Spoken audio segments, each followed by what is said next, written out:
Welcome, colleagues. Welcome back. Hi, Luisa. Hi, Ahmed. Good seeing you. Sandor. Welcome, Michael. Great to have you back. Looking forward to our session. Othman, good to see you. Angelica, welcome back. Looking forward to a really good session today. As you can see, we are, well, let me share my slide. As you can see, we're starting module 4. And this is actually quite exciting because we're really heading towards the final stretch of the program here with module 4. Here at the start of module 4, we've got a really important session on integrating futures. I see there's still quite a few joining. We'll give it a few seconds before we get into the detail. If we look at the schedule of where we've come from, of course, you've been with us through module 1, 2, 3, coming now into module 4.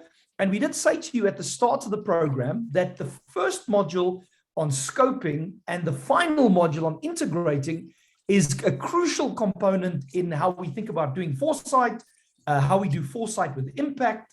You'll notice there with that little bubble saying we are here, and today we're doing part A of module 4. We were talking about integrating futures, future outcomes, and we're going to be looking at a tool called the capability matrix. On the right-hand side of that slide, we've been accumulating different tools. You would remember, if you think back to the 4-stage process, to the 5 principles to think like a futurist, the futures triangle, the PACE layers, using the scoping circle, doing scenarios, using causal layered analysis, the 3 horizons model. We've been on quite a journey, and we're coming today to this final tool called the capability matrix, which we think is at the heart of integrating futures.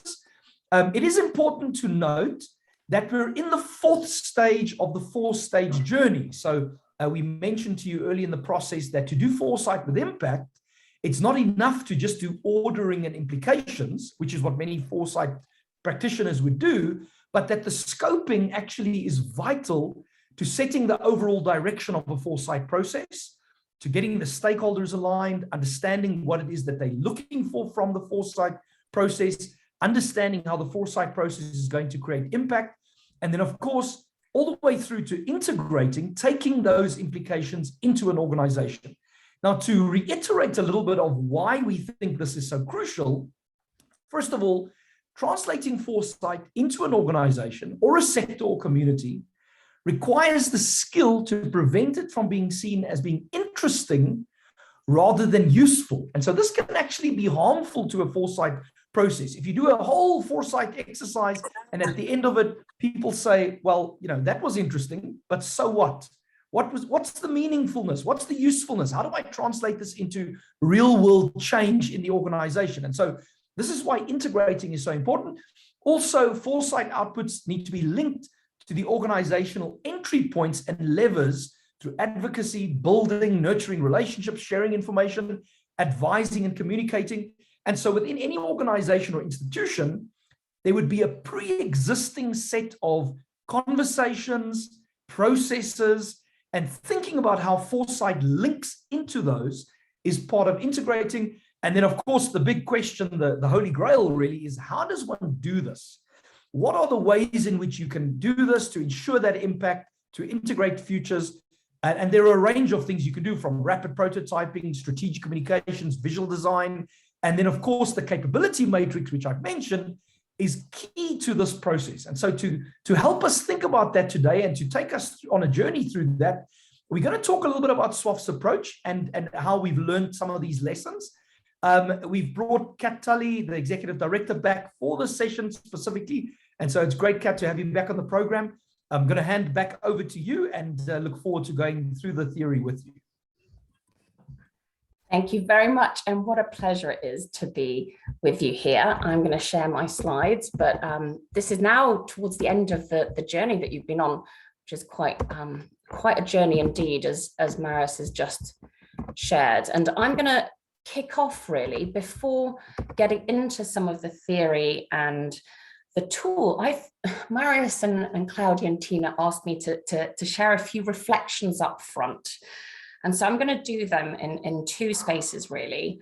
Firstly, I'm going to talk about what we have learned in our community. We had an alumni event. We have a community of 2,000 practitioners like yourselves who are in big organizations, whether governments, international organizations, civil society groups, who are learning how to use foresight to create change in those organizations. So I want to share what we've learned with them on our journey over the past 10 years. And I was also asked to kind of share a few reflections on the journey that the UN has been on, your rich ecosystem and its engagement with foresight as I've seen it over the past decade or so. So that's, I think, a few context setting remarks I'll make at the beginning before then getting into the theory and the tool.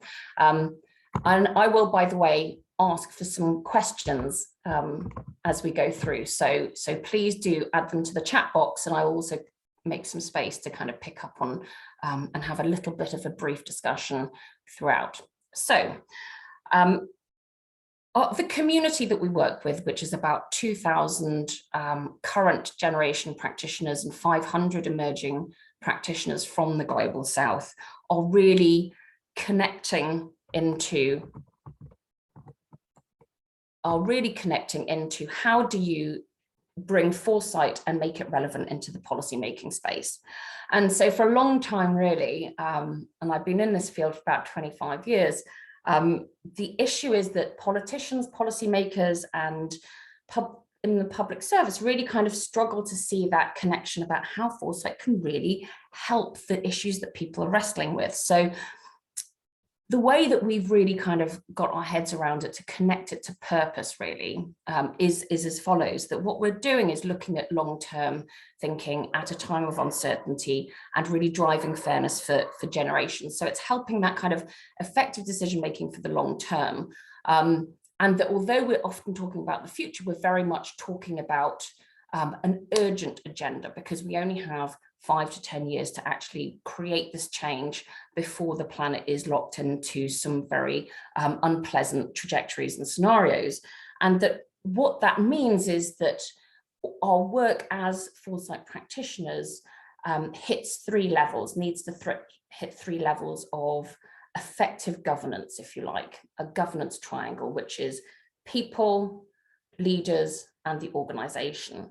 So in terms of the deliberative democracy piece, or the voice piece, that is really important, that from a bottom-up perspective, citizens, especially next generation voices, are key participants in co-creating and shaping their own futures through participating in different kinds of dialogues. So that this civic education piece and this piece around a belief that in an uncertain environment with disruption happening very quickly as is happening, it's a core part of deliberative democracy, being able to think about the future, and it's a community coming together to talk about its future is a very deeply empowering act. Then there's something about system stewardship. So how do you do this stuff well? What's the technocratic way that we can learn from good practice across the world, different governments, different organizations? You know, if your minister, if your CEO, if your head of your agency says, right, this is an agenda that's important, we want to really build the future preparedness of our organization, how do you actually go about doing that? What's the good practice that you can learn from different organizations to do that as effectively as possible and to actually take advantage and create change? And how do you then work as a system with allies, because we're all working with others to kind of create change in our sector, whether it's in food security, humanitarian, peace, environment, digital transformation. How do you then work, what works to kind of drive change in the sector? And then you've got the intergenerational fairness piece around how do you encourage leaders to take a longer term into account, because you can get the bottom parts of the triangle right, but leaders can sometimes still defect to the short term because of pressures around shareholders, because of pressures around the voting system. So what's the mechanism to scrutinize the decisions that leaders are taking for their longer term impact in order to hold them to account in the here and the now? What's the dynamic? So across our community, if you like, we see that all of our work needs to act in some way within this kind of triangle. And most of the work that we do has elements of all of them, although you tend to kind of lean into one most important. You tend to either have a kind of voice participation or a kind of technocratic approach, or it's working with decision makers to help them understand. But to get real transformation, you need to kind of operate on all three fronts. And just to bring that a little bit to life, and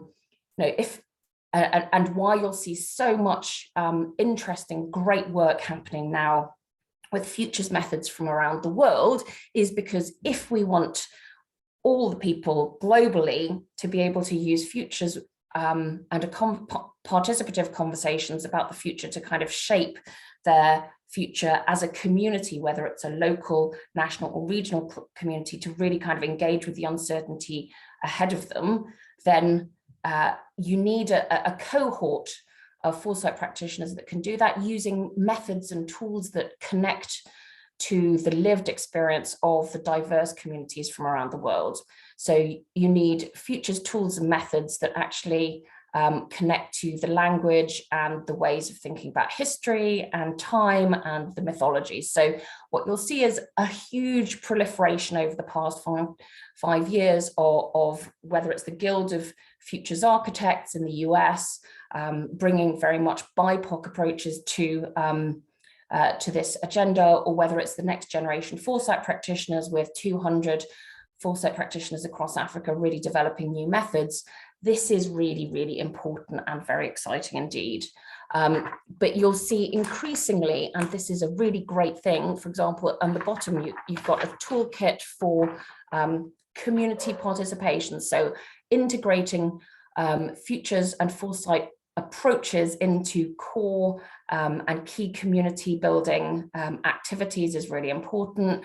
And then there's a question around how do you then enable meaningful participation and connection from next generation voices into this generation voices. So what you will see is a growth of really interesting national dialogue processes, a bit like citizens' assemblies, but they're actually using foresight approaches, structured ways of thinking about the future and alternative methods, and also creating intergenerational spaces for dialogue and connection, including space for future generations yet unborn.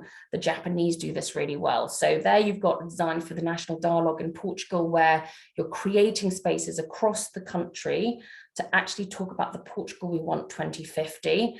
And then there's great work done, for example, National Strategy for Next Generations, which are young next generation champions thinking about what is the future of the country and how does it connect into the strategic planning processes of a country. So when Our Common Agenda talks about national listening exercises, these are prototypes and examples that you can call upon both at your local, national and regional level. In terms of system stewardship, there's some really interesting research that we can call upon, and I will spend the second half of my comments talking about the research that has led to the capability matrix, which is what can we learn from a technocratic perspective about how policy-making processes and institutions just need to change to reflect and embed foresight and the fact that we're operating in a time of uncertainty. So you can learn a lot about how some of the best organizations and governments have done this. Again, something that we'll talk about later, but also we can learn about how really interesting sectors have come together to drive change. And I'll just say a few words about the counter, I always forget to use the word, counter nuclear proliferation sector, who for about 35 years until a few years ago had been very stuck, and they're having the same conversation about nuclear futures. There was a big disruption in the sector a few years ago when a major donor decided to pull out because the sector had been so stuck. And some new leaders came to the fore, very interestingly, a lot of women leaders who basically lent into service leadership and who have worked together around a community-wide vision for 2045, which is a post-nuclear futures vision, where they have built the capability of their whole sector to do new things like systems thinking, mapping, building futures capability, really looking at storytelling and reaching out to new different communities. So what can the Indigenous rights community teach them about thinking about existential risks, especially mutually assured destruction? What can you learn from the climate financing transition community about really, leading to big transitions? What can they learn from the health emergency community? So it's a really interesting example of a sector who has actually gone through change, and as a result, when the Ukraine crisis happened and suddenly nuclear concerns got back on the table, they were actually prepared to lean into this. And the saying is, never let a good opportunity crisis go to waste. Well, there is always work that needs to be done before that in order for that opportunity and crisis to be taken advantage of. Another interesting example that I wanted to highlight is some work that the WHO has been doing in Mongolia. And the reason why that's a really interesting example is because very often, foresight capability building exercises can be kind of people flying in, doing some work and then coming back out again. What's really fascinating about what WIPRO, the Western Pacific Region Office, have done is they've designed a program which connects the whole of the value chain, if you like, of actors to the process of building capability. So instead of there being principal agent issues or ownership problems, this is a brilliant model for actually genuinely making sure that transformation and foresight really goes to the frontline staff, to the people that really matter. So it connects, yes, WHO at headquarters and the regional level, and also at the national level, but it is very much in service to the national ministry and their foresight capability and the foresight community in Mongolia and frontline staff. So the whole capability exercise has been designed in order to ensure that instead of it being, fly in, fly out, to actually really be of service to the people that really need to really build their capability. So in an environment where leaders are really being challenged by the nature of existential risks and the persistent crises that we're facing, not least social inequality, which is likely to go on steroids over the next 10 years, 20 years, with the kind of emerging technology, synthetic biology risk that we're emerging technology that we're facing. Our common agenda is an attempt to foster that long-term thinking about systems transformation and how you bring that technocratic insight into the operations of the UN, which is why it's so important and why the work that we'll share, the research on capability matrix, and also how to talk to leaders about this work is so important. But finally, although the rest of my comments will mostly be about this kind of technocratic, what we know works about building systems transformation, I do also want to mention a little bit about the importance of intergenerational fairness, in particular as a way to hold current leaders to account for their impact on current and future generations. There have been a lot of commitments in COP26 about intergenerational fairness, about ensuring that the work that we do connects and is in service and supports future generations as well as current ones. But how do you actually operationalize that? And here we have a tool that basically does that, a framework that enables you to scrutinize policy decisions ex ante and investments and say, overall, who's benefiting and who's losing out from this measure in terms of different generations, including older ones alive now at the present, as well as younger ones, as well as unborn.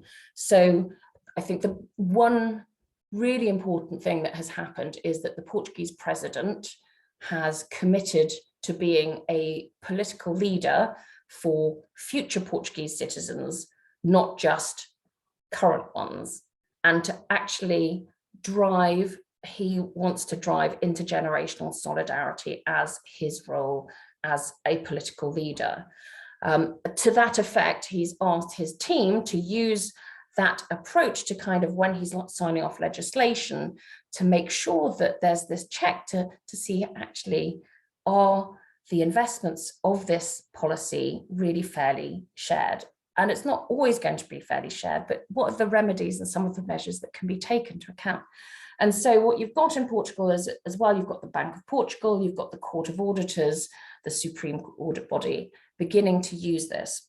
Very interestingly, there's a version that's been piloted in the UK in the Parliament, where a bipartisan group of MPs, members of Parliament, and citizen journalists and activists have been similarly using this to identify when legislation is coming through Parliament, in what ways is it fair for future generations and those alive now and in the present, and which ways is it not? And I think it's really important in a world where we have big transition costs coming up, digital transition, the environmental transition, for that conversation to start being held. You will see there that this Coalition for Building Intergenerational Fairness in the European Green Deal, that's an approach that starts saying these are costs that need to be borne. Let's talk about how they're being borne by different generations.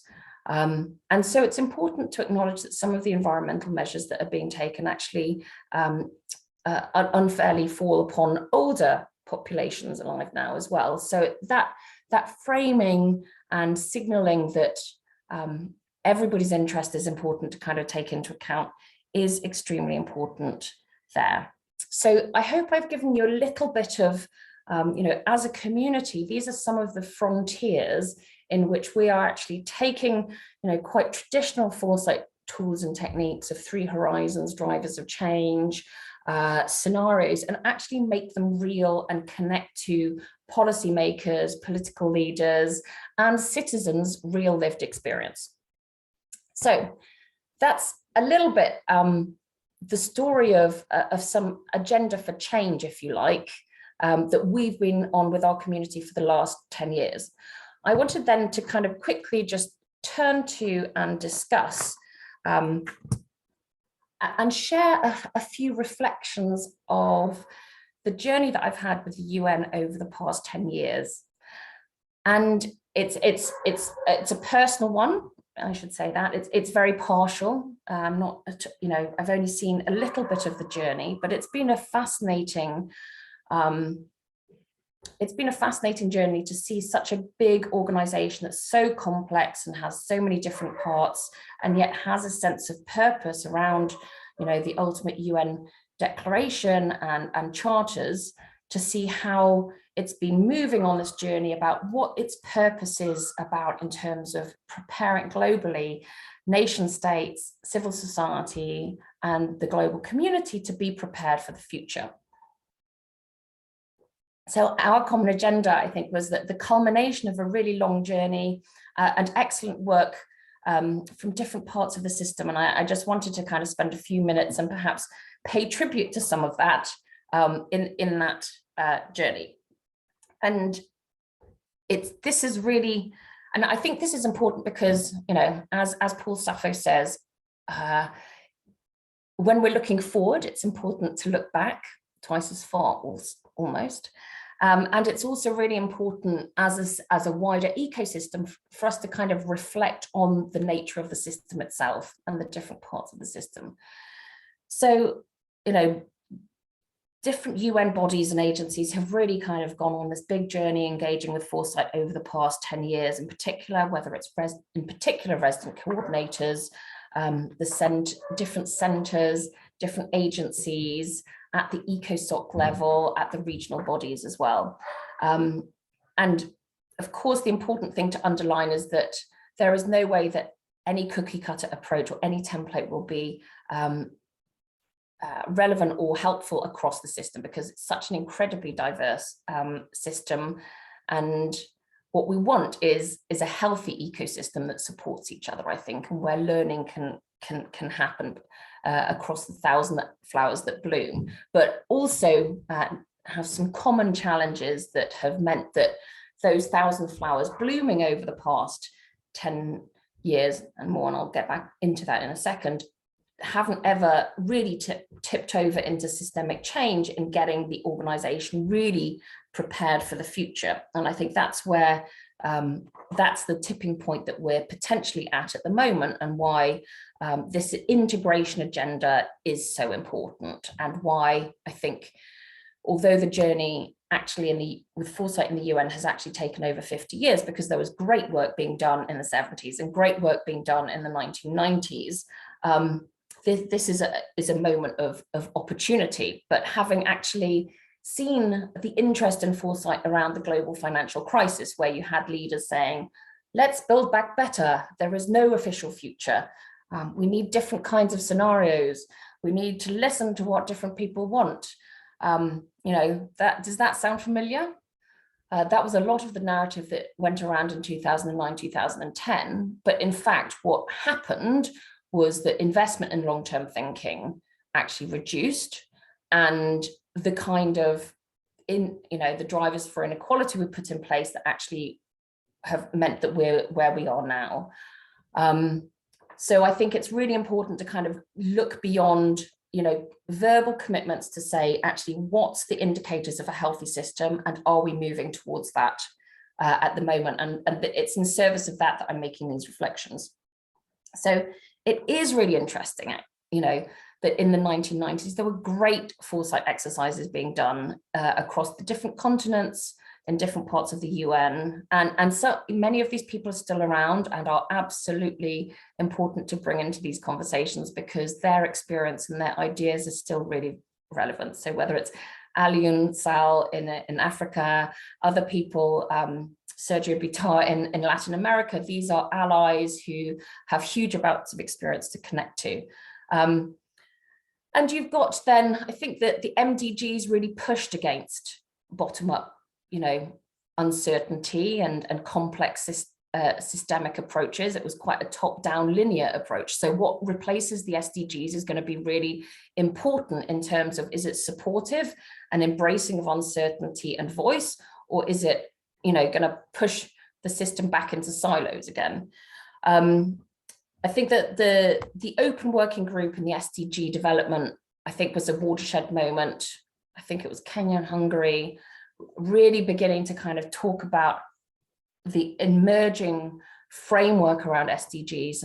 And then you had some great agencies, including ILO, working with the UNDP, saying, okay, this is, what is it about effective, accountable institutions, and thinking about the longer term and partnerships that means that, we can be in service of this longer term and complex and universal agenda.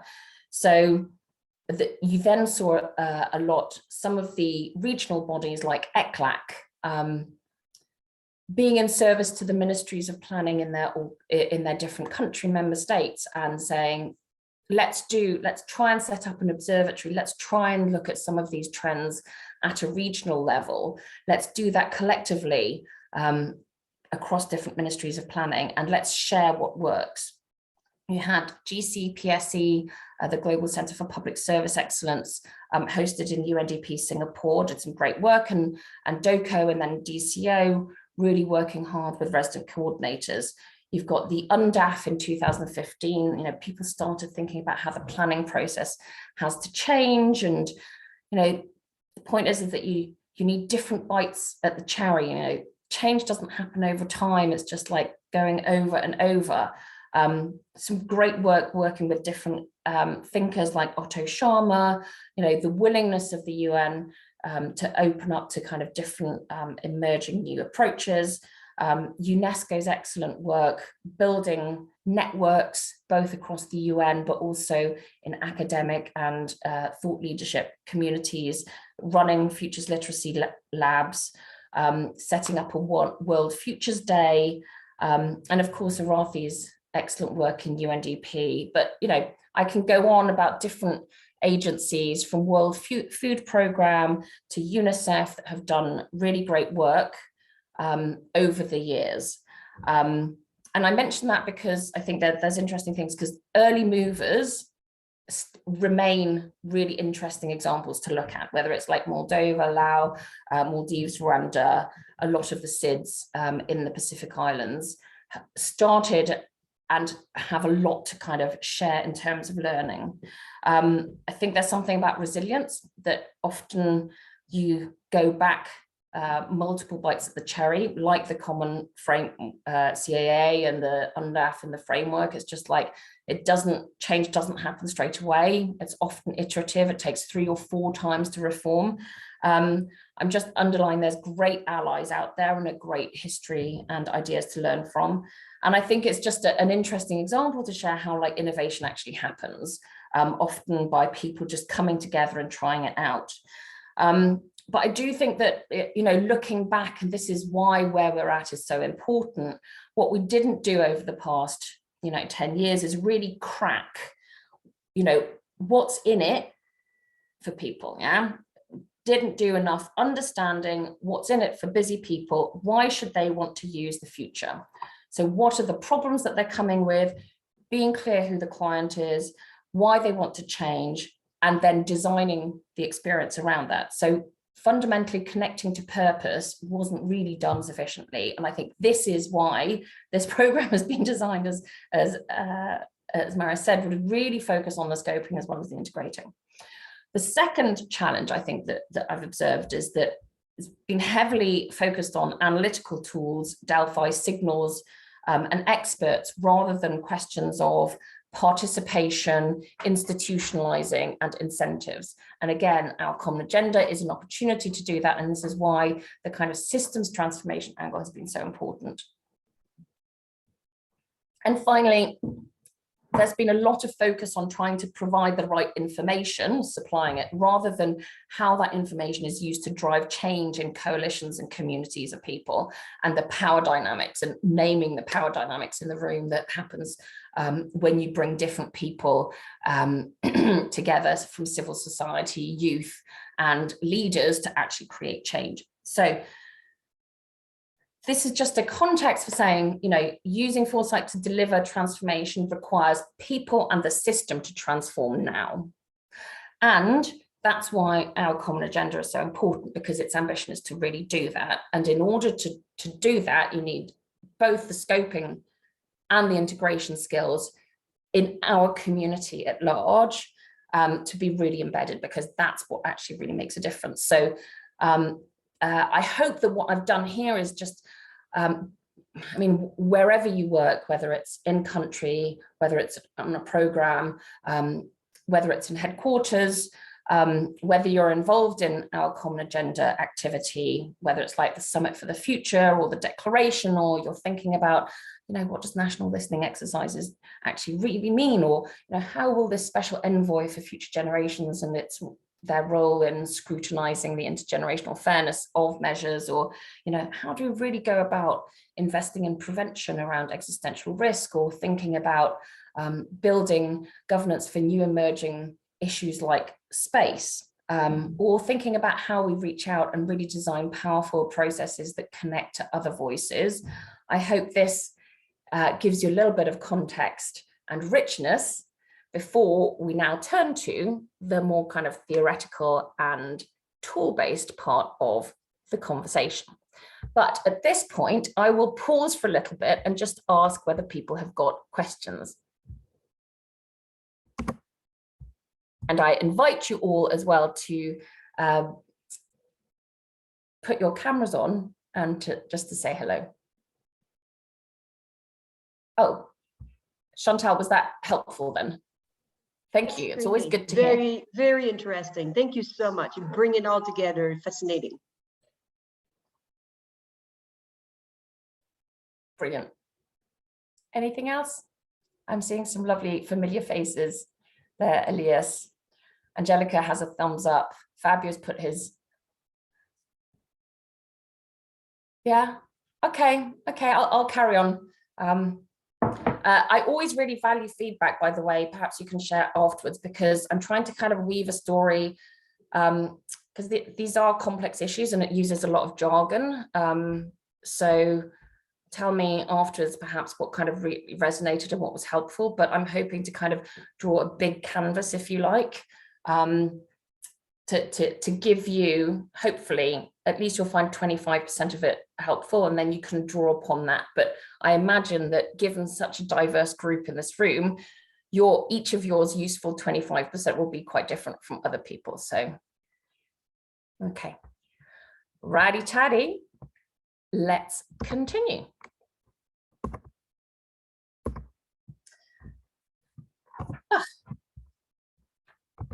As you can tell, futurists, not that I am a futurist, I never call myself a futurist, I'm a translator of futures insights.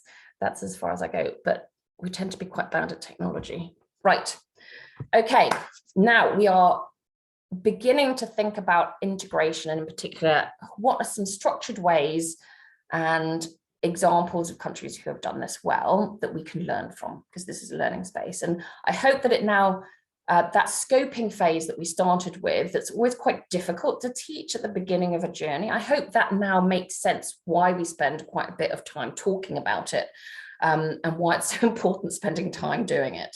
And again, I think Marius referred to the trap of interesting but not useful, which is Ashanti's statement that she made at one of our events. And I was like, yes, we need to avoid the trap of being interesting but not useful. We need to demonstrate value for money in a resource constrained world, and that resources is like eyeballs and attention as much as it is for actual resources and money. And in the past, we need to acknowledge that the Foresight community has absolutely not passed that test. So designing these processes for impact is super important, but so is designing them so you get transformation at the end. And this is the $1 million question, really. And there's a growing interest in this area, which is why we've spent quite a bit of time researching in it to kind of formalize and polish some of our intuitive knowledge that the community holds. And so we've got this great framework that can help you structure your thinking and approach about how you can land your training. And so what we're going to do together now is hopefully inspire you with some case studies of organizations that have done integrating well. So we're using a storytelling approach to kind of go, this is how they did it. What will you take out? And hopefully inspire you to kind of get some insights about how you might therefore apply it in your own role, in your own sector, in your own organizational context. But first, what I'm going to do is I'm going to spend like about 7 to 8 minutes talking about, because I think you've got you've got a kind of technocratic role, which is like, okay, building the capability stuff. But then you've also got like a role where you're working with your senior leaders to kind of get the continued cover to do this stuff and get their support and help them understand how they can support you if they genuinely want to kind of create future prepared organizations. And I think one of the problems in the past is that we've gone to leaders and gone, oh, look at scenarios, look at drivers, look at, and people are like, oh, this does not connect into my role as a leader and what I need to do. I find it interesting, but it's not really helping. So here are 4 messages that we found really helps when we're talking about futures to senior leaders. And it's based on, as I said, a kind of series of research that we've done. And we also kind of train this to some of the development and humanitarian senior leaders. So again, any feedback on this is really helpful because we are giving these messages to people at the top of the development and humanitarian space. Right, so what we tend to say is the connection between foresight and the leader's mindset is that leaders need to be courageous, stewards of performance for now and in the future, need to actively seek and understand and reflect on the fact that they need to seek other voices and perspectives, and they need to tend to their organization. What does this mean? Being courageous. It's one thing to detect the signal from the noise, to spot the issue, but as the Kodak and Konica Minolta example shows, Kodak, both of them saw the change happening in their fields, but only Konica Minolta managed to change and have its leadership and middle management be prepared for it. So underlining the personal courage that is needed from leaders to drive change in the face of inertia and status quo thinking, and to be prepared to change things before they're broken, and invest time and resources before the crisis happens, like in the N Square, in the counter-proliferation space, is really important. And that, that is, and that's why the stories of CEOs like Paul Polman at Unilever, the head of the Gulbenkian Foundation, DSM, Sebasma, who are all leaders who basically decided to divest from an industry and move into a future industry of petrochemicals, and moving into nutrition from plastics, for example, is so powerful, because it's inspiring leaders to help them understand what that means. It's even more difficult in governments. Secondly, is the importance of leaders of the organization to be stewards of performance now and in the future. So this requires the leader of the organization and the board to see that its role of overseeing performance is not just a series of balanced scorecards looking backwards, but actually also looking forwards. So what are the assumptions upon which your strategies and theory of change are based as an organization creating change in the world, and are you monitoring them? Those early warning indicators that came out of the implication stage. And that is really, really important. Are you clear about those different alternative points and looking out actively for indicators that things are going in the direction that you wanted, or perhaps not? There's something about assessing decisions for intergenerational fairness, and it's very interesting, the growing number of organizations who are beginning to realize that future generations are a key stakeholder. In fact, hot off the press is a study being published in a week's time, which said that 25% of global CEOs see future generations as being a stakeholder of the organization. You've got companies like River Simple and others who are beginning to put a future generation stakeholder on the board. And that kind of innovation is just going to go up. And I think what's happened is that there's been a big churn in leadership, especially in businesses, but also elsewhere, because of the pandemic, and leaders are increasingly seeing their role not as legacy or stability or status quo, but actually in leaning and leading transformation. So this really helps. And then there's the point that leaders need to kind of tell the long-term story of the organization and the change that it makes from a historic, this is where we came from, the origin story, this is what we do now, and this is where we're going into the future. But it's important, and this is something that underline, that although they mandate the process and support the process of actually filling in what that looks like in the future, the people that need to fill that story in is actually not them. They're not the ones that are supposed to fill in Horizon 3. The importance of engaging with visionaries and entrepreneurs and others in the sector to do that, to actually fill in the gaps about what that future looks like, which is then back to this point, which is, the other thing that needs to, engaging with leaders on this issue is that they need to kind of lean into, why is it, to lean into challenge and dissent, and actively make space for other voices and seek them out. You can see why we're the people to say this rather than necessarily you. It's very useful for these messages to come from someone externally rather than bottom up, but certainly there's great case studies and examples that help you communicate these messages, which are the important messages to communicate, even though it can be sometimes difficult to kind of feed those messages bottom up. I am aware of that. But that whole point of understanding when to tap into other ways of not knowing and being, and other forms of knowledge that aren't about the expertise, and being humble about that, and checking privilege and being aware of biases, and being very, connecting back to Jim Data's brilliant second law of the futures, which is that any useful idea about the future must at first sight be ridiculous. So it's that helping people understand that actually, you know, change and transformation is going to require of them an emotional journey of letting go of things that they hold dear and their power base, and leading and being open to new ideas that are going to really kind of challenge you at quite a visceral level. And so that does require a culture of reflection to help you do that, whether it's red teaming to new forms of governance model. And then finally, the importance of leaders actually tending to the organization. So nominating an individual with team and resources under them to act, and then connecting across the sector, and then looking beyond the individual to institutionalize foresight and long-term thinking.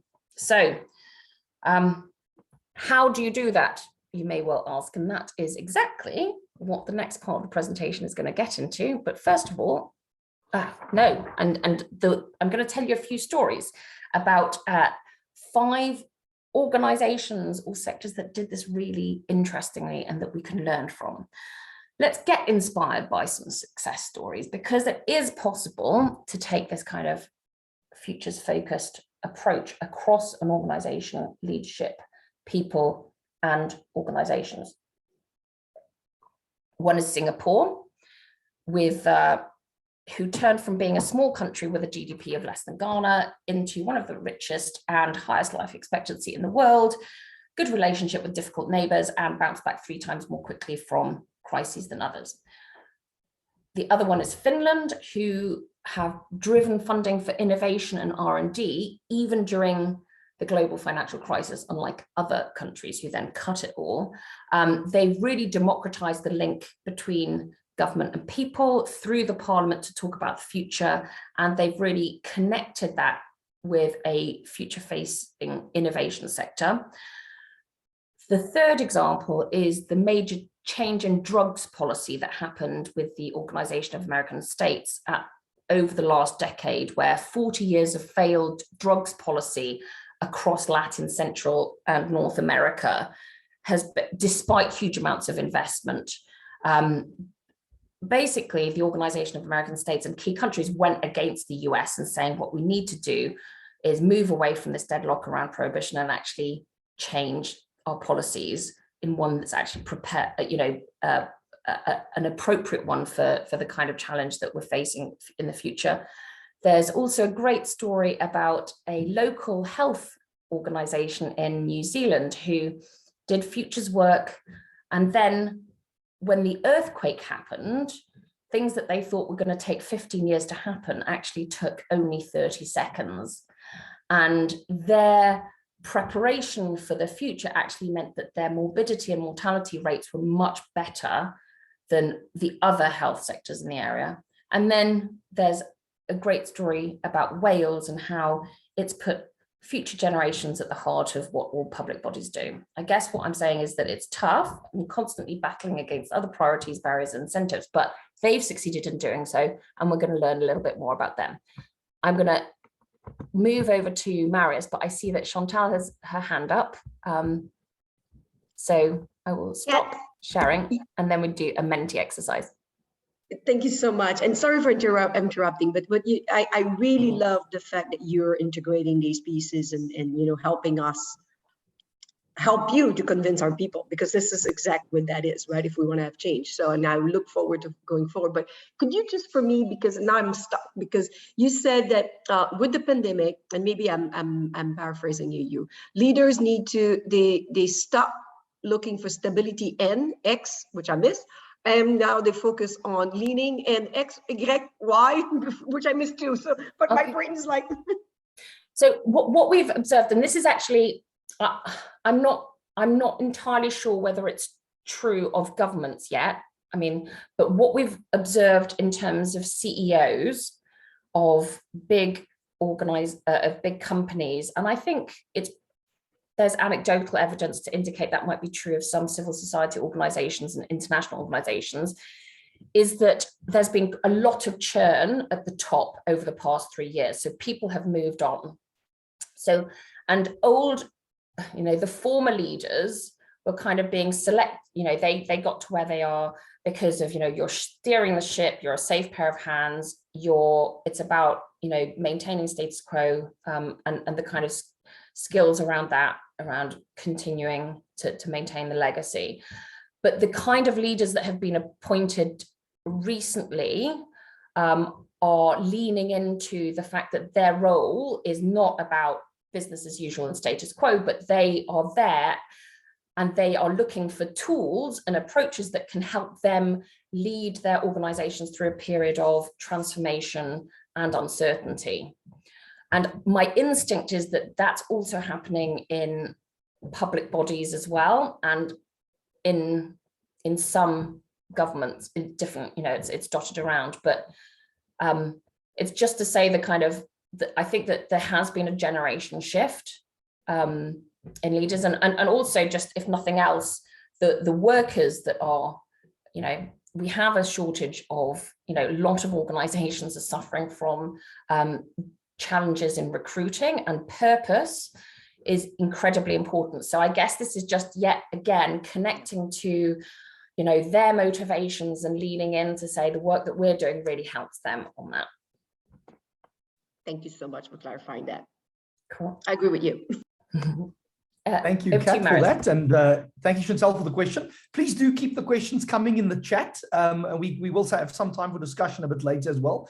What we'd love to do now, just to help us reflect a little bit on what Kat has been sharing, is to invite you to participate with us in a Menti poll. You've used Menti before on the program, so you should be familiar with it. But to help you, you'll see at the top of the slide, it's got a little website there. It says www.menti.com. You can go there on your internet browser, on your computer, or on your cell phone.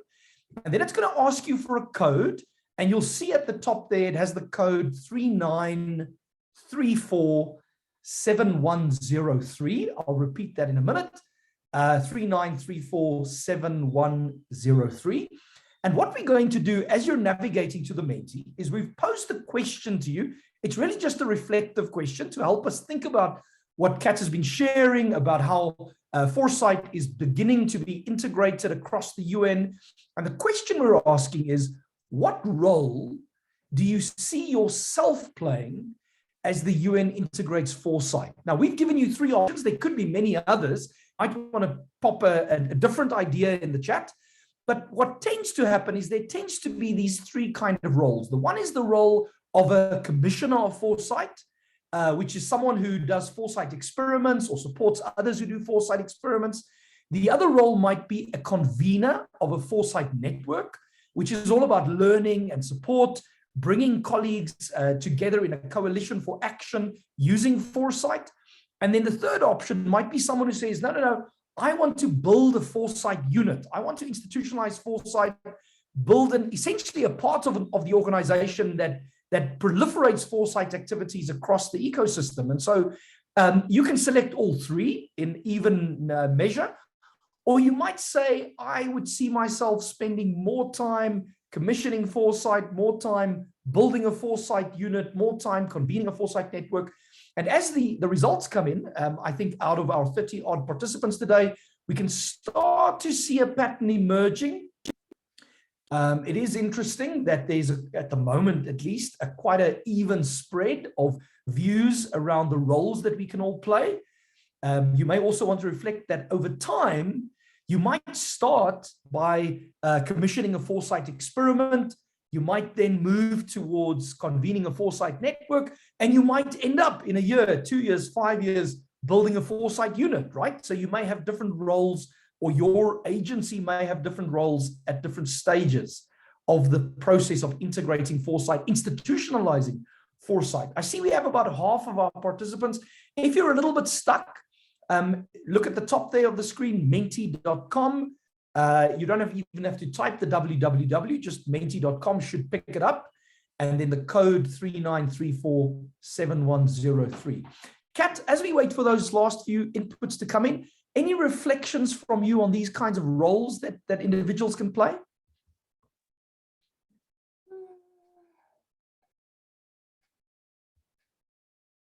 I mean, I'm not surprised that people are kind of equidistant between all of them, because it feels as if to be successful in one of them, you also need to do the others, right? And so it's probably a matter of degree. That, you need the kind of institutional structure, you absolutely need your community of practice to learn and share, and you need those kind of demonstrator projects to kind of have those stories of success and impact. So it's really reassuring that these results are the ones that we're getting, if that makes sense. Very interesting, and it is a good segue into the second half of our sessions today. But I think it's probably worthwhile observing that some of these activities can be low-hanging fruit in certain settings or at certain times. Sometimes an institution is ready to build a foresight unit.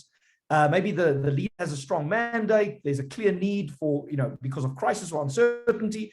Other times the community is ready to become a community of practice and learning, where there's just a need for a convener. And then at other times, you have to really look for the entry points, the niches, where you can infiltrate the system by doing some experimentation and learning through the process of experimentation. And so thank you for those inputs.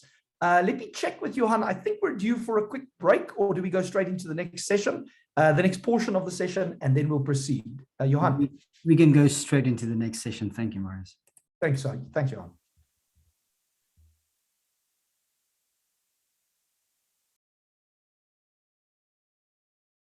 I was just saying, yeah. Here we are. I would just say, before I embark on, how are people feeling? I'm throwing a lot of stuff. I'm about to kind of go into another kind of session of like quite deep examples. But I think, again, what you'll find is that I'll go deep in, I'll share a lot of content. You can review the material afterwards. But I think, at the end, I'll bring you out and hopefully you'll have quite clear 3 or 4 final conclusions that are the ones that I really want you to stick with, but I'll hopefully have taken you through a little bit of an interesting journey as well. Are people okay? Can I see some thumbs up?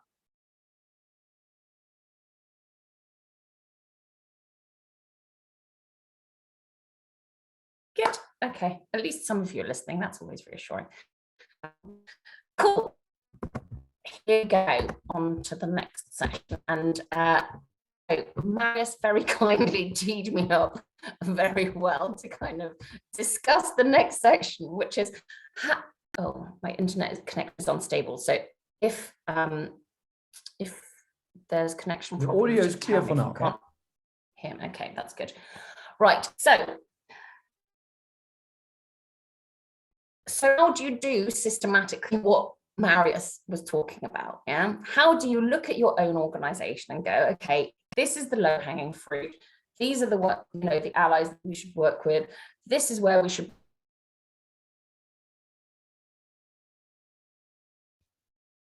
I'm afraid Kat's audio has frozen. Let's see if we switch her video off, if that helps.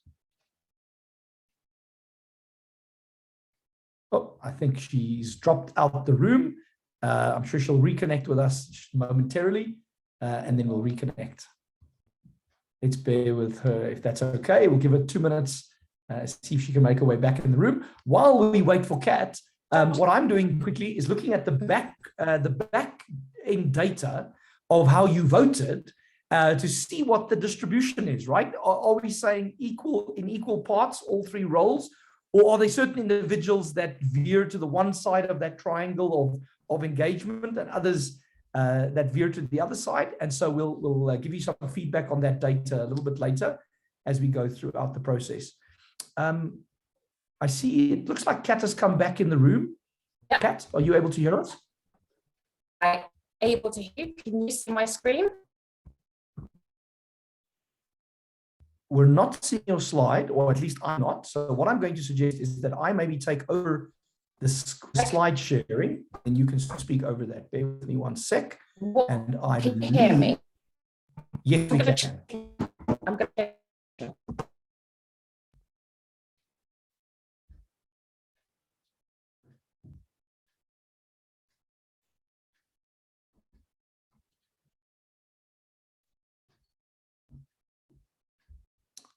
Kat, I'm afraid it seems like we've lost audio again. We'll give you another minute or so.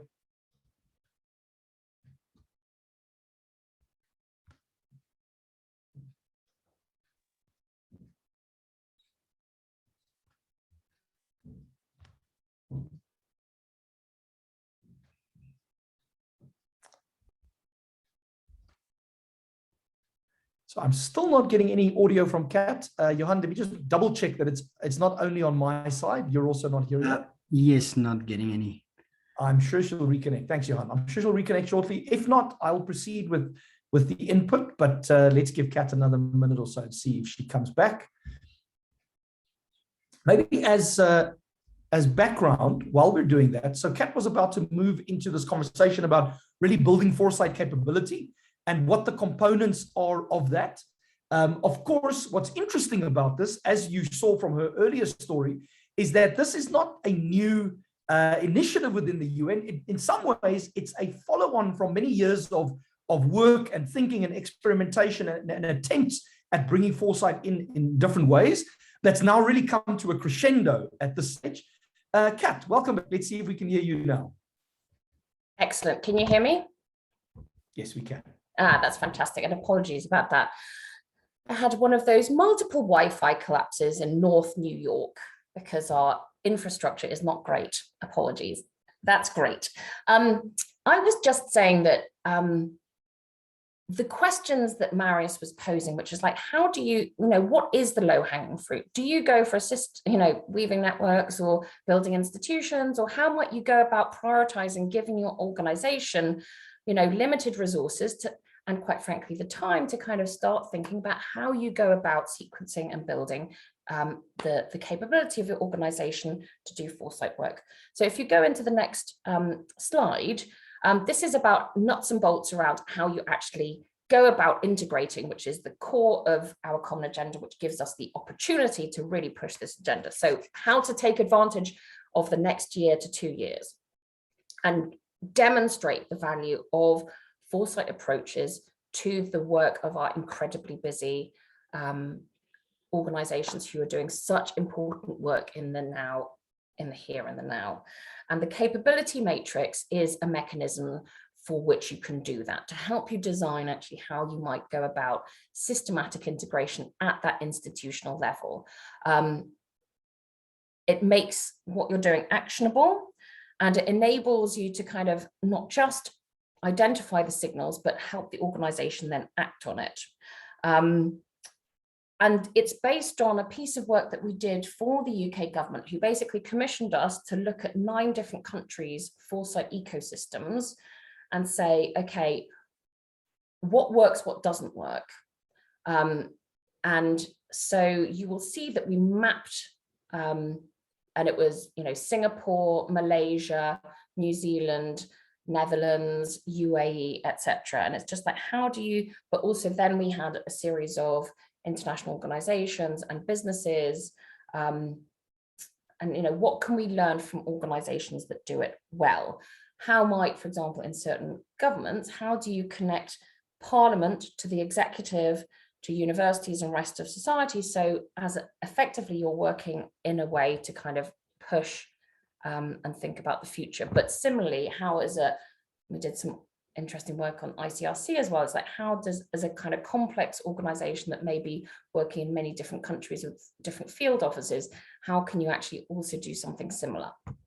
And here are the things that we found out. There's basically, here are 3 key insights. One is that, there is no silver bullet. You need to have a multiplicity of approaches that depend on where you are, and the capability matrix will help you kind of do that. So that's what we'll get onto. But I think there's something else that is important to note, which is that an effective foresight ecosystem needs quality supply, yes, of insight, but it needs effective demand, and you need to work, and those need to be sequenced. So you've got quite a few countries where there's great supply, but it never translates into decision-making because the demand isn't there. And then there's a few examples, and these countries will remain nameless, where actually there was a real investment in the parliament and also amongst government in foresight. So they commissioned a lot of work, but the quality supply wasn't there. So demand collapsed after a couple of years because it was like, well, the kind of insights that you've provided haven't actually really been particularly interesting. the other observation there is that, having different if you have capability across the system in different ministries or different bits of the organization, and they're working together, like the parliament supporting the auditors and judiciary, etc., that's a much more resilient system than the same capability, but being independent and atomized. So I think that's the value of weaving, curating and nurturing is very important. The other thing that was really interesting was that, like, you need to be really careful about what you can learn from different countries and organizations, because the government context is so different.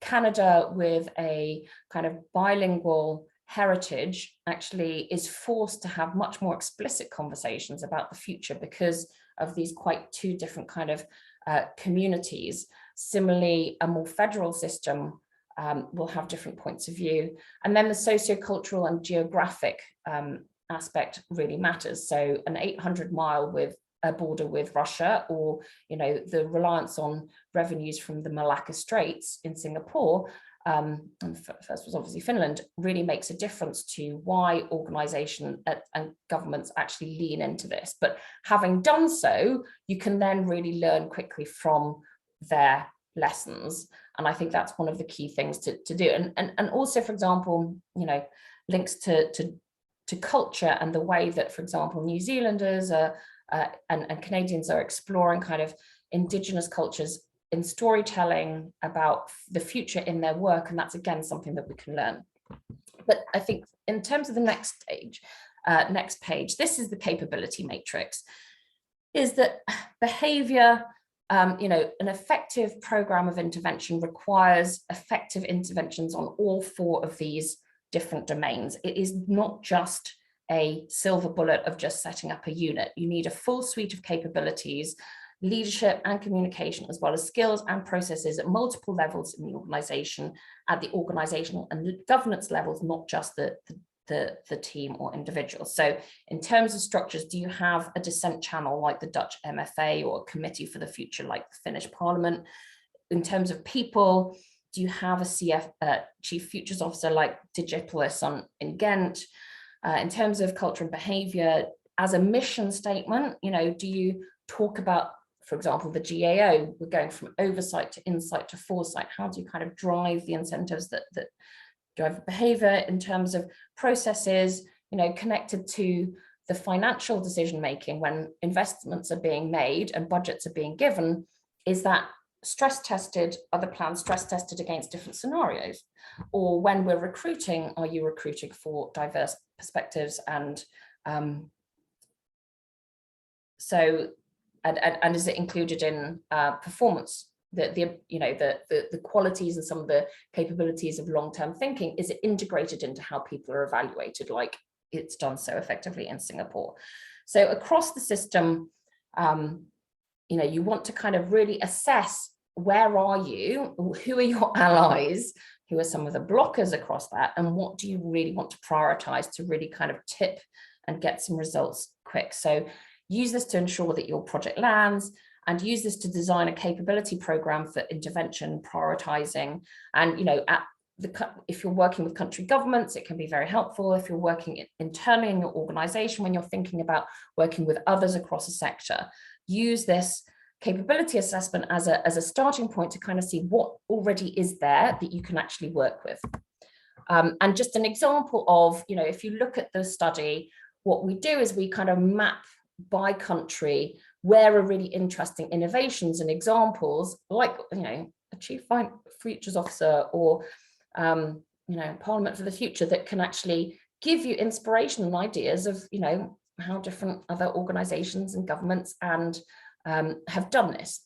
So if you go to the next stage, let me just give you a little bit of a few examples of what that actually looks like in different contexts. So in Wales, they have a Future Generations Commissioner. There's legislation that requires all public bodies to take the 5 ways of working, including long-term, into account. And she has statutory powers. She stopped a motorway being built, and she's also able to convene people across the public body, and they set up a kind of Foresight, Policy Coherence and Rights Unit at the Civil Service Centre. She has the ability from a process perspective to set up, and I'm part of this really interesting process, to audit legislation to see has that legislation been developed according to the principles of the Act. There's something really interesting in terms of culture and behavior, in terms of communications. This is the Wales we want. There's 7 outcomes and 5 principles. This has been an international success story that they talk about, and that really works, bringing people internally on board. Some of the kind of people who are, who see that this is a way for Wales as a nation, not a nation state, to really get kind of visibility internationally. People, and in terms of people, she's got 21 young leaders in a Futures Academy cohort that doing reverse mentoring. She's really using her platform to bring people, to bring different people to the conversation, and lots of communities are using this, from public, from policy boards in the health service, all the way to communities that are thinking about, the future of their valleys, which have been so riven with unemployment and health issues, and thinking about really challenging things which will feel very familiar to you, including things like land reform. The Senate uses it, as well as the finance, the Finance Committee and the Senate also use it. So that this is just an example of a system that's really kind of, and it's been a journey of 9 years. So it's both taken a long time, but it's also been relatively quick and acts as a really inspiring example for others to look at. Next slide. Drug policy. This is a lovely quote by the Secretary General of the Organization of American States, but also, it's a story of how people matter. So the Colombian president at the time, Juan Manuel Santos, had been involved in the Montfleur scenarios in South Africa in 1990, 1991, interestingly enough. And so when he became president and was dealing with all sorts of challenges around the civil war, he brought in the same group to think about how Futures could help them find a way through to around peace and reconciliation. And the success of that then meant that when another really difficult question came along, which is, we need to move away from, the kind of never confronting the fact that legalizing drugs is the only way to actually address the issue, because the Americans just refuse to accept that that's a possible policy response.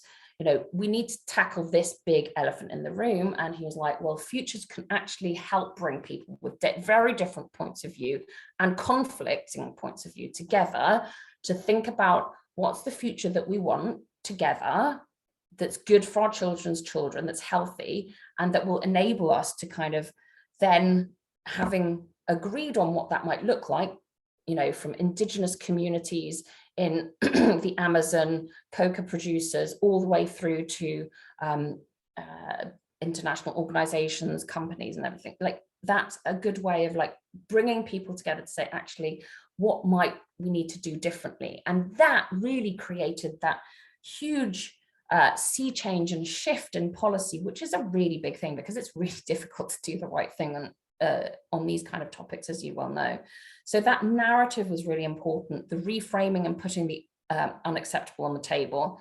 And they did change policies at the municipal, provincial, national, regional level, and then worked all the way through into the international system to an UNGA in 2016, which actually did that. Next example, because I think yes, I need to speed up.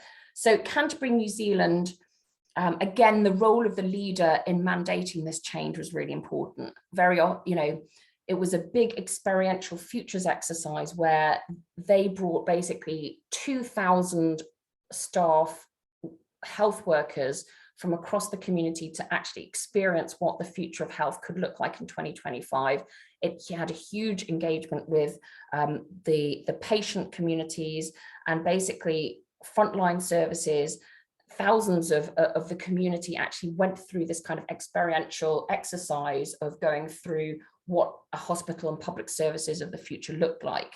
And And then they came up with a great way of evaluating and continuing to do success. So the role of the leader in mandating that change in the face of quite a kind of conservative board, but also realizing that that leader actually had been under pressure because the board was performing so poorly up until then, was really important.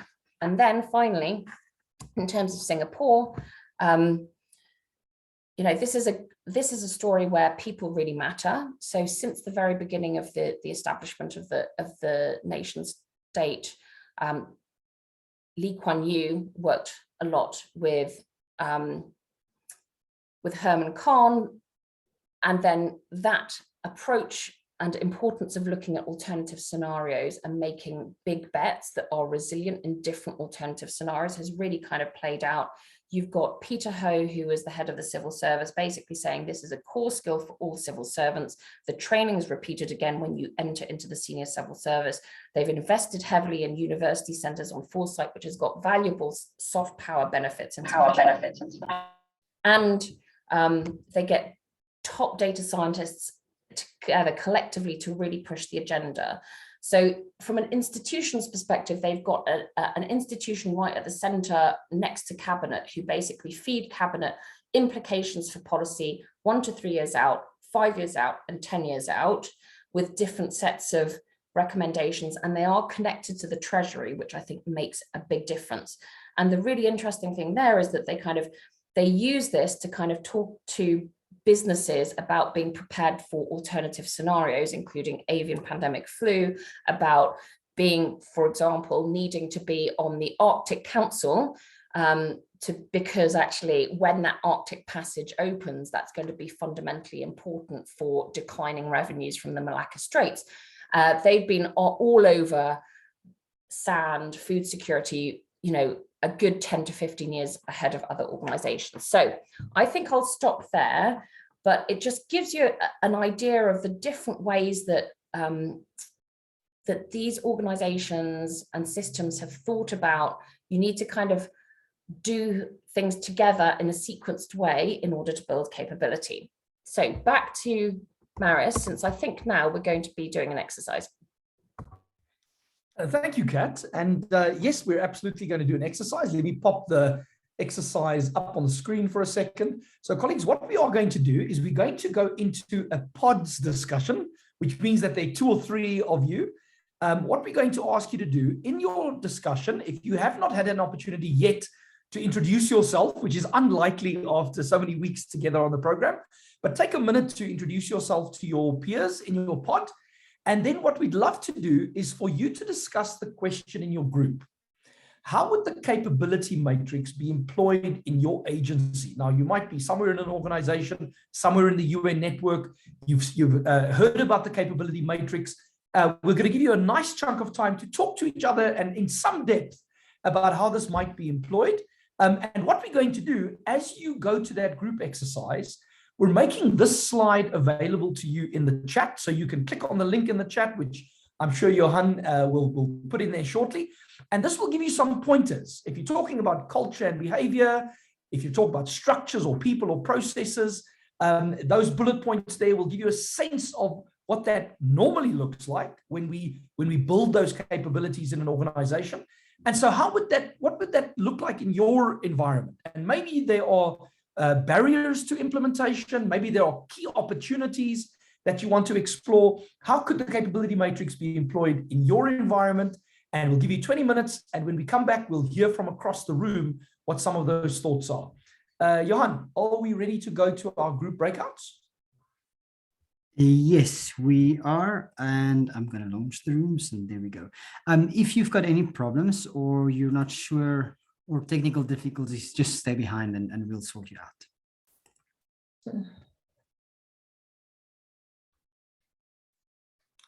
Welcome back, colleagues. I hope you had an interesting discussion. We are going to invite you to give us a little bit of feedback from your discussion, and we'll do that one more time using the Menti. And so if you want to jump back onto that site, menti.com. Oh, I see others are still making their way back. Welcome, welcome. It looks like we're all here now. We are going to invite a little bit of your feedback using the Menti platform.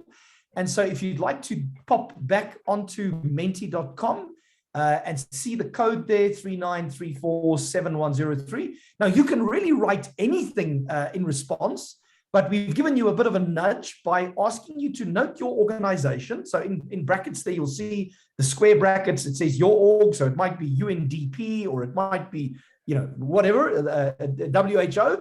And then can you finish the sentence which says, this organization can integrate foresight by, and you can either note there what you would do individually, or some feedback from your discussion, what you found interesting about how you anticipate that part of the UN system integrating foresight.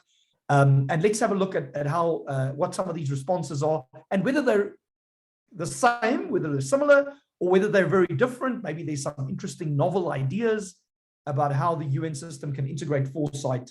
Let's see what came out of your discussion. The system should allow you to write a sentence, something similar to a text message, and let's see what you come up with.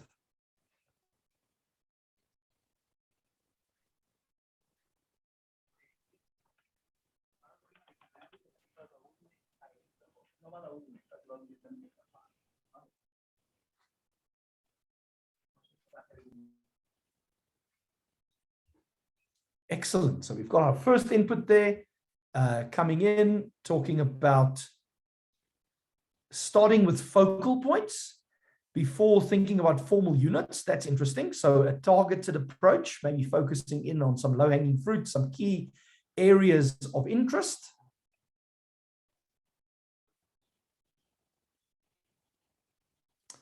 UNDP can integrate foresight by running a few experimental projects to prove the value of the approach. That's interesting. So often this is the case, that there's a need to demonstrate to leadership and to oversight the value. Someone says embedding it in processes by default. Very interesting, going way to the other extreme, right? So instead of trying a very experimental, open-ended approach, saying let's go full Monty, if I could call it that, and embed it. And so, is foresight in the agenda? Is it in the planning cycle? Is it in the governance process of the organization? Is it written into the policies of the organization? So some interesting thoughts there. We'll give a couple more minutes for further inputs. If you'd like to add by putting up a hand or unmuting, you're free to do that.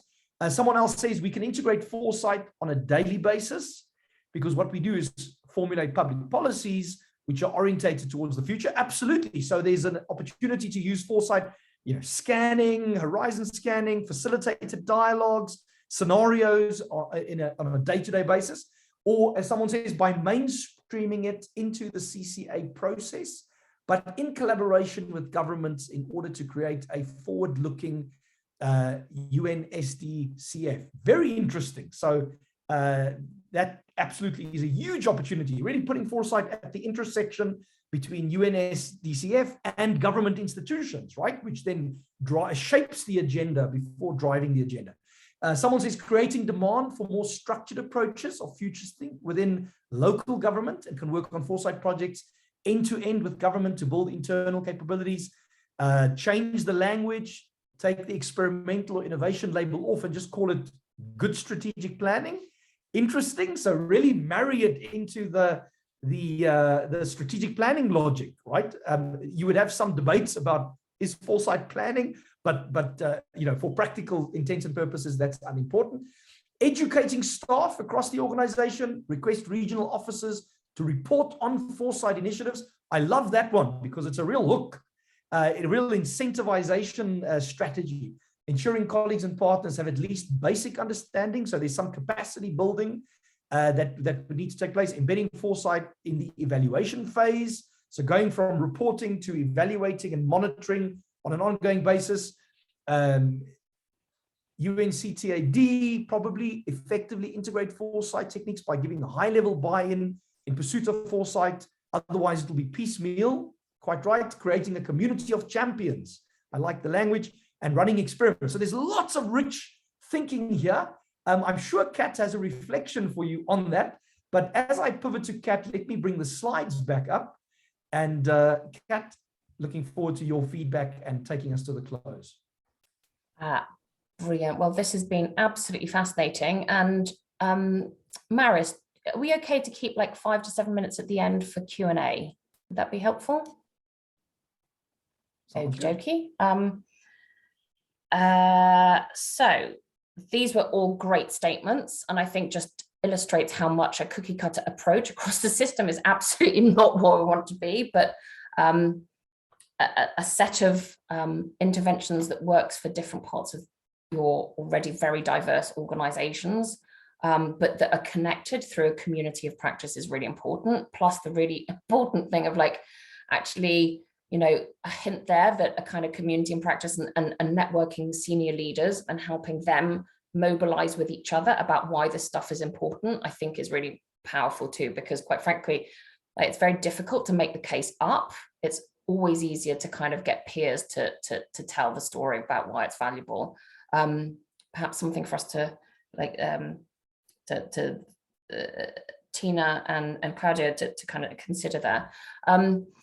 So we've been on a kind of the 4-stage journey, and I'm going to probably in your next session, I'm going to hopefully kind of do some recapping of the scaffolding of the 4 stages and why it's so useful and the kind of emotional journey that people go through to do it. But I think today, and so I think it's the previous slide, if that's okay, Maris, I'm going to really just land on some final observations to kind of, you know, basically, you know, just reflect on this endeavor that we're doing. First of all, is that, you know, the system dynamic is that there is always pressure to defect to the present time. Okay, so you are already doing a great job by, you know, maintaining the status quo of like, you need to invest time and energy to keep that focus on the future.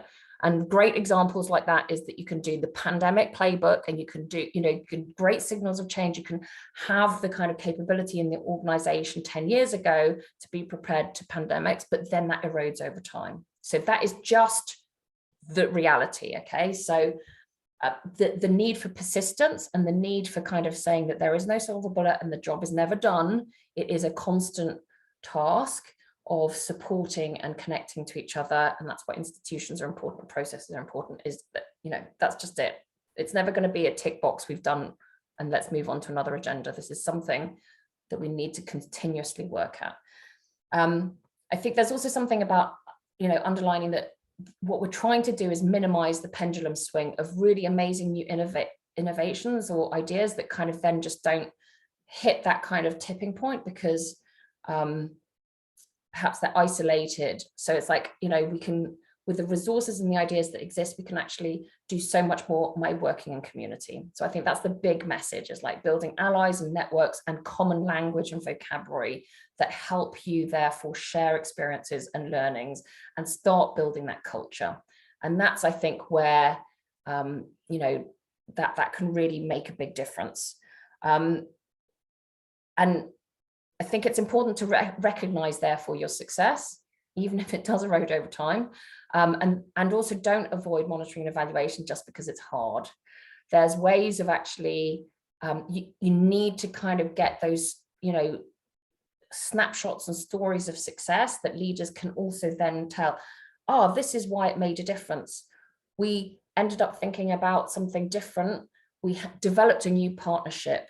We were prepared for this, you know, when it happened, when, you know, it may not have been what we were thinking might happen, but actually that capability of looking out and forward actually got us to be prepared and capturing that. And often the organization is quite bad at monitoring and capturing that knowledge. So the storytelling, the short snippets are incredibly important. Having quantitative baselines of self-reporting as well as testimonials from senior leaders are incredibly important.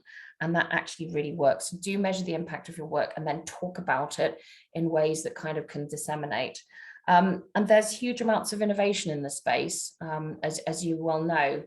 Lots of new ideas and institutions, huge amounts of work going on in the anticipatory governance, the anticipatory democracy space. If you kind of take a step back, this is a moment, the 2020s, that the limits to growth, that Alvin Toffler, that a whole series of public policy experts and governance people from the 1960s onwards have been saying, this is the point at which we really need to do the work of policymaking and coming together as a community to think about what governance and policymaking looks like. It was always the 2020s was always going to be the moment at which the rubber hits the road, and we need to kind of think of how to do that. So how do we actually bring a lot of ideas that have been around for a long time and actually act on them?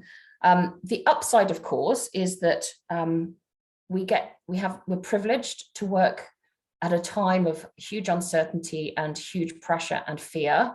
We get to work with people who are empowered and optimistic, with people who have exciting views of the future, and that is a privilege in the work that we do. There is a sense of embracing uncertainty, providing a sense of agency and hope at points at which things can feel really dark at the moment. And I think the more that we can do to share that, that's the kind of offer that Foresight has to people when things really feel as if it's collapsing, like the old order it is under strain, that we can come together and really deeply think about what does the future of a radically different type of democracy look like, or what does the future of our institutions look like, and how do we come together to shape them and become architects of our future.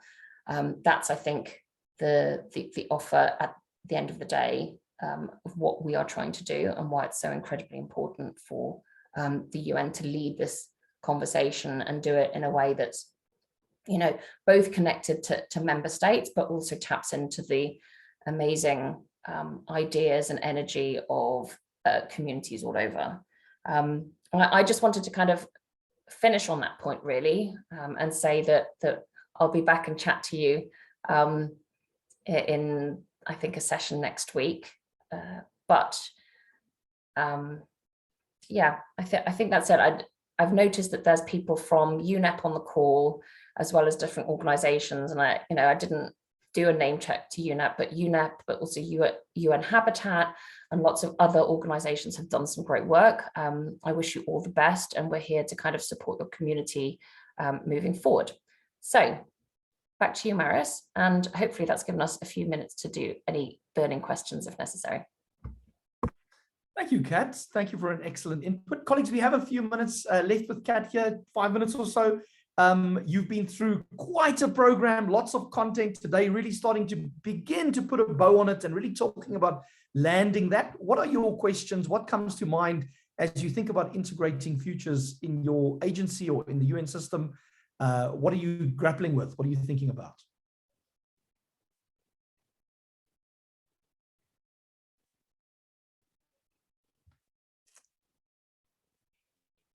I'm looking in the chat. I don't see any comments there. Anyone who would like to raise a hand or unmute, feel free.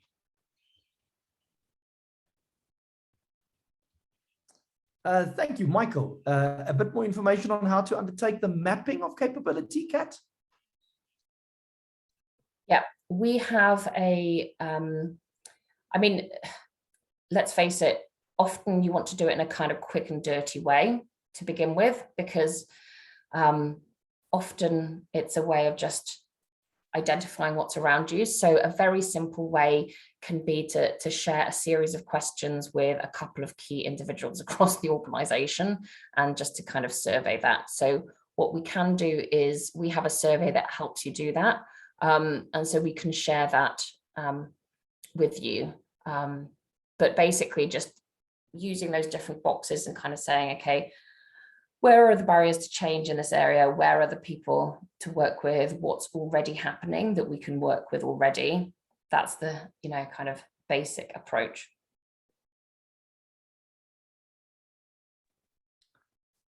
Thank you, Michael. And thank you for your enthusiasm across the program, always ready to pick up a new tool or a new application, and we'll certainly share that. Any last questions or comments? We do have a couple more minutes.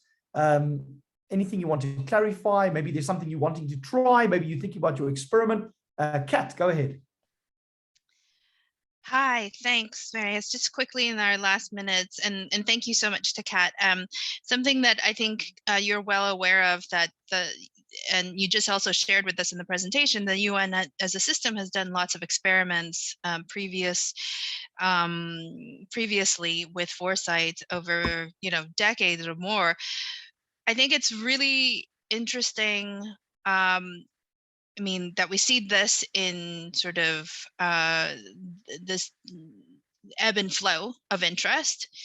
How do you move from what we're currently seeing, which is like a wave of interest, but more in a, because of the nature of the multiple crises going on, we don't often get much more time beyond one interesting exercise. How do we kind of stick the landing on that and move from like a wave of one-off demands to more systematized foresight? Because I think, given that our leadership is just, we're almost always in crisis these days, and/or trying to cope with doing more with less in the UN system. Yeah, I totally hear you. So I think that the key thing is to kind of see this as absolutely a mindset and approach that can enhance existing processes rather than it being a separate process and a set of issues to do distinctly, which is why I think, and so the obvious ways is that ones that you've already kind of identified, which is things like strategic planning processes, resource decisions, hiring decisions, performance processes, training. And so, and having ideas of how to do that. And of course, I think that's why, there is no cookie cutter approach and there are no templates that will help. But what can help is key people who are the community of practice, or who hold the community, or who can be a center of excellence and expertise, can kind of do that job of, consolidating learnings and sharing them and disseminating them on behalf of the whole community as well. So when people come with a kind of, okay, I've got this much time and this much resources, to actually then kind of very quickly not have to relearn, but they go to people like yourself or people like UNESCO or Arathi and UNDP and go, okay, this is the opportunity that I have. Give me examples that I can, sell internally of, with the scope of time and energy that I have, what we can do, and also the story that actually brings it to life, both what it's going to feel like for the people involved and the impact that it had, that means that I can, in a bite-sized way, communicate it as value for the people that I'm working with. And that, I think, is the kind of that's what I think, those kind of menu of options and those stories, I think, is what the network weavers across the system can do in service of the whole community. And then individuals and organizations use that as they will, but that's my instinct. And what works in other networks and communities of practice that we've seen. Is that helpful?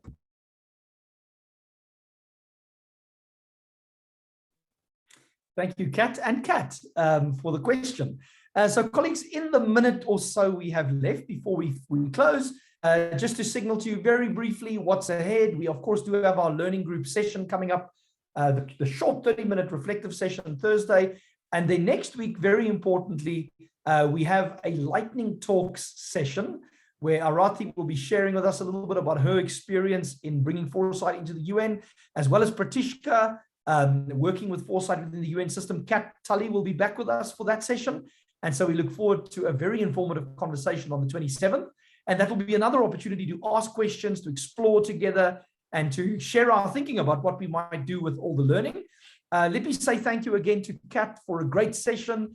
Very interesting, always informative. I'm still learning as I listen to us talk about these things. And let me say thank you to Johan for supporting the session, and Mirella from ITC ILO for your technical support today. Have a lovely afternoon, all of you, and a lovely week. It is Monday, so enjoy the rest of your week. See you all soon. Keep well. Thanks so much. Please do reach out with any feedback as well for me. Thank you. Ciao, Angelica. Ciao, Anga. Thank you. Thanks, Elias. Lovely to see you. Emma and Eugenia. Thank you. Michael, I hope it's interesting and useful. Bye. Ciao.